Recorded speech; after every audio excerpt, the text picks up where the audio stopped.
muscle building and fat burning same day. Now, the way this works, to cut you to the finish line is keto in the daytime, slam a bunch of carbs in the evening, or slam a bunch of protein in the evening. Many of you will probably pick keto and then slam a bunch of carbs. But you can do both, and that's actually the premise fundamentally for keto bulking. Hey there, my name is Anthony Romano, and the title of this video is You Can't Build Muscle and Burn Fat at the Same Time, but you can in the same day. And I titled it that way to be clickbaity, but it's true, okay? I've actually read extensively on this. Probably the best sources I've read about this from, just because I want to give credit, Dr. Mauro Di Pasquale, John Kiefer, and Vince Gironda, probably the biggest sources that have informed me in this video, besides other stuff I've read about proper hormone function, etc., and bodybuilding. But you can absolutely build muscle and burn fat in the same day. You can't do them at the same time. They're two separate processes. But my page stands for sophisticated fitness, okay? And I talk about a lot of core themes, like keto, fasting, etc., and nutrition, health, etc. But the key thing here is, no matter what you take away from these videos, you need to take away these sophisticated principles of fitness besides what everybody else is talking about nowadays, which is just, count your calories, go to the gym for once and do something. None of those basic, bullshit buzzword claims are thrown out here. Okay, I'm going to tell you about the actual scientific happenings that go on in your body on a hormonal level that will cause you to build muscle and burn fat in the same day. That's it.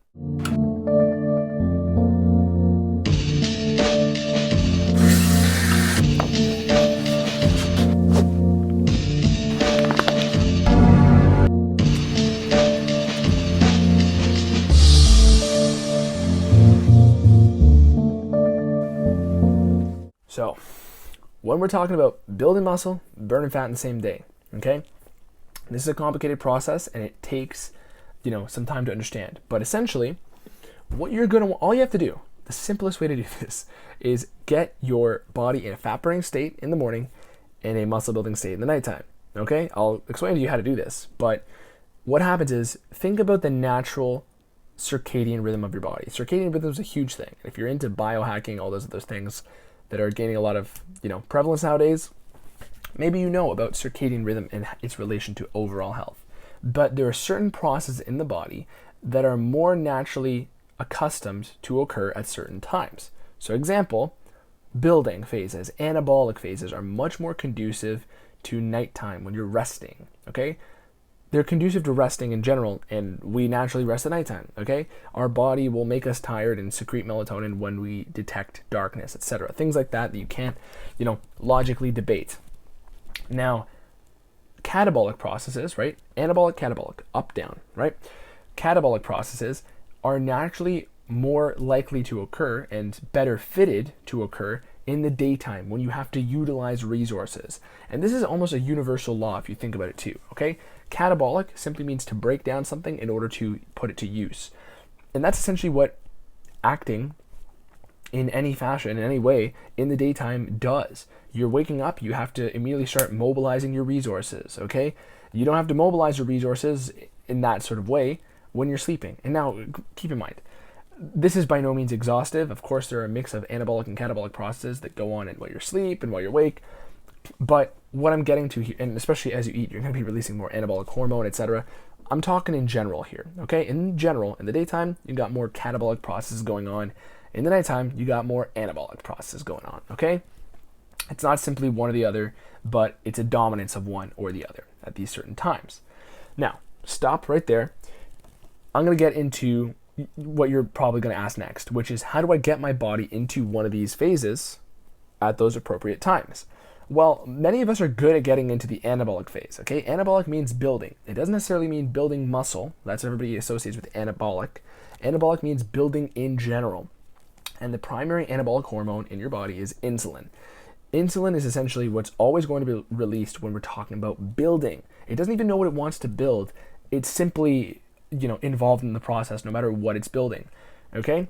And if you have too much insulin, you can, depending on how sensitive you are to insulin, will determine where you build. So if you're somebody who's training lots and you have tissue to repair, just like my shoulders bothered me from training the other day, essentially if you have tissue to repair and then you trigger that anabolic response, then as long as you have the resources, protein, for building, you and enough energy from that protein, essentially positive nitrogen balance is what they call it, as long as you have the resources, you will rebuild and repair muscle and grow more. Now, if you don't have enough, if your insulin's low, okay, that's going to send a signal to your body just by virtue of there being a lack of insulin that, hey, you're not trying to build right now. You're trying to mobilize, break down, and do other activities. Even if you think about it, because there's this, I want you to wrap your head around this dynamic of the polarity between anabolism, and catabolism. Okay, think about training. It's inherently a catabolic activity, but doing one will trigger the other. It's like a magnet, okay? You go too far in one way, you'll switch around to the other side, okay? That's essentially the polarity of, how a lot of things work in life. But, generalizing over philosophy guy here.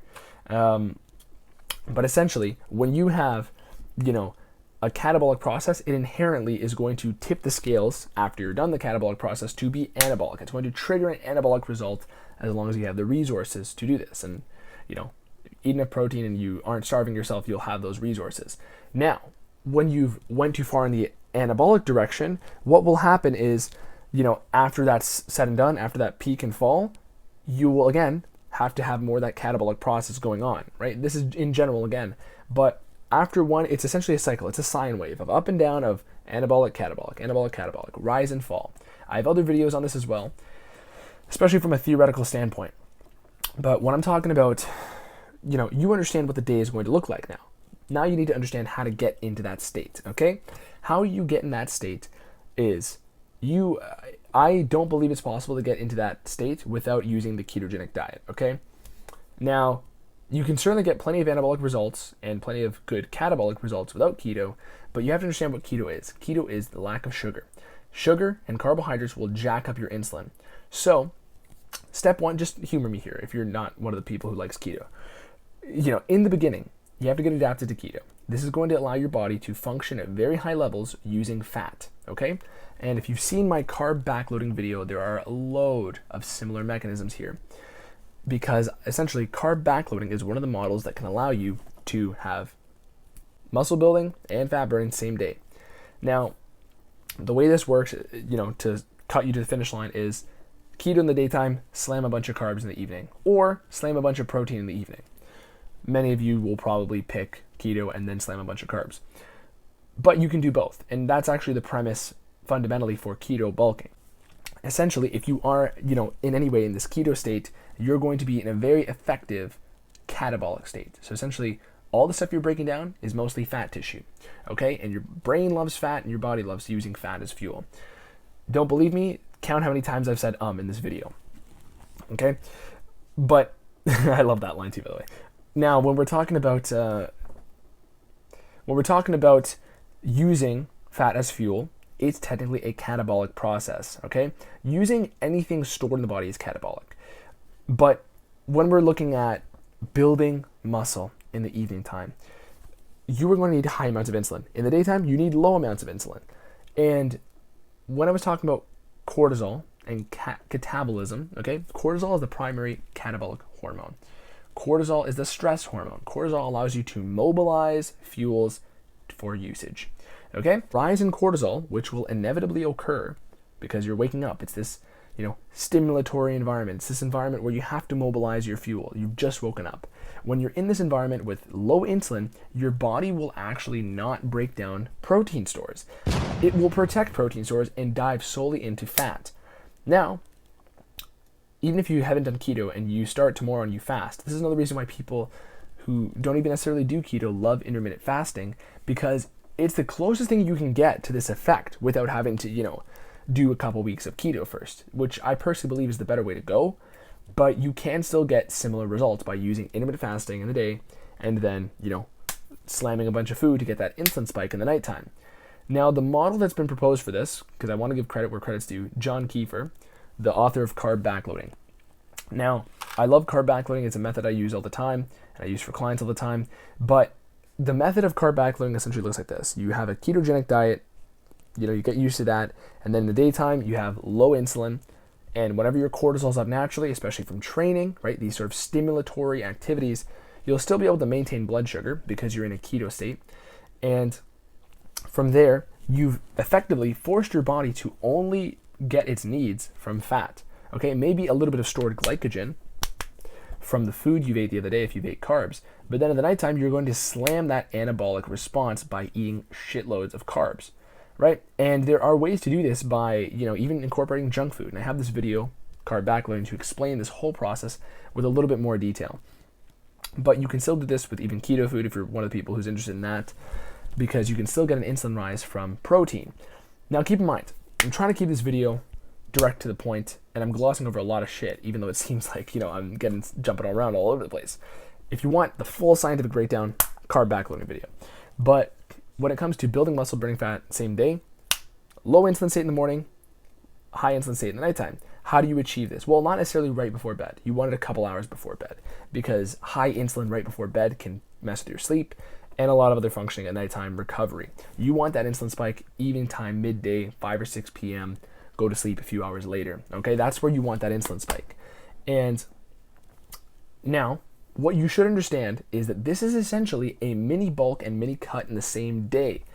When people are talking about bulk and cut, what they're talking about is, for a span of a couple months, you're going to be primarily anabolic.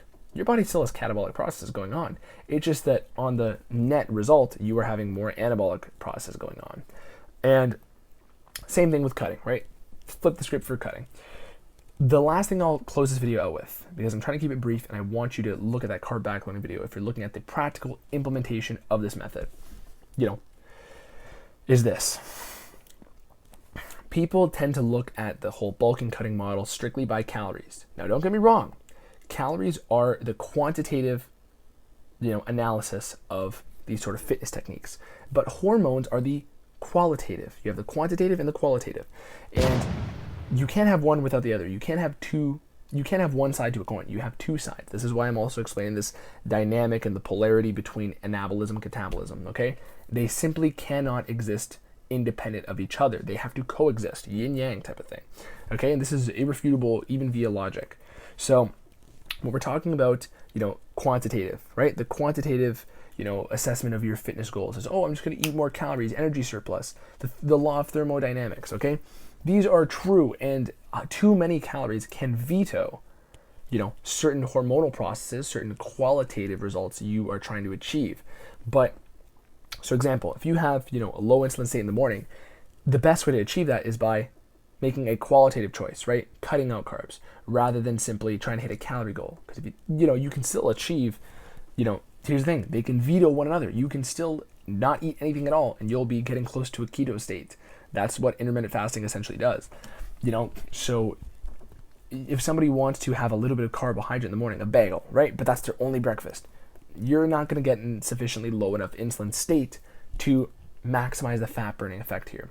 It essentially it won't work at all, because it's just keeping you at moderate levels. This is an all or nothing thing. It's a dynamic between two states, the deep ends of two pools, okay? So essentially, you have to still keep in mind the quantitative perspective of fitness goals, right? Bulking, cutting. But you have to realize there's also this other side of the coin. There's also qualitative. There's also ways you can individually manipulate certain hormones, and that is why the ketogenic diet works so damn good, and that's why intermittent fasting is getting so much respect lately, so much respect for prolonged fasting even, right? There's people who fast for months, okay? Because the hormonal side and the, quantitative side, the quantitative side are enmeshed with one another, right? If you're not eating any calories, you're still eating zero on the quantitative side. But by eating zero, you're hitting this sort of qualitative hormonal process of deep ketosis, deeper than any keto diet can get you. Now, by having, 5,000 calories, even if, let's say you have 10,000 calories of keto food, eventually you're going to get to a point where your body is not in a keto state. It will have too much insulin to the point where it will start upping gluconeogenesis. You can force gluconeogenesis to happen after a certain point, but it's not supply driven up until a certain threshold. So it's mostly demand driven. Hopefully that wasn't getting too specific there for you.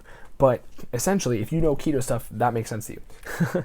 Now, the point is, the quality of the foods you're eating can create a hormonal response. The quantity can create another response, and these can veto each other, okay? If you have, 400 calories a day on a cut, but it comes all from Twinkies and Snickers bars, your insulin is going to be higher than, somebody who eats 3,000 calories of keto food, okay? It's just that simple.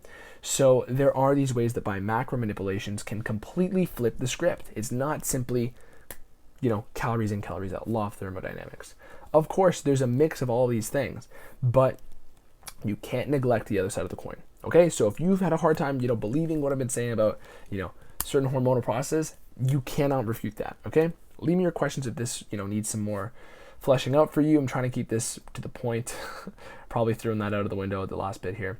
But watch my video on carb backloading if you're interested. Go to my website, romanoketo.com.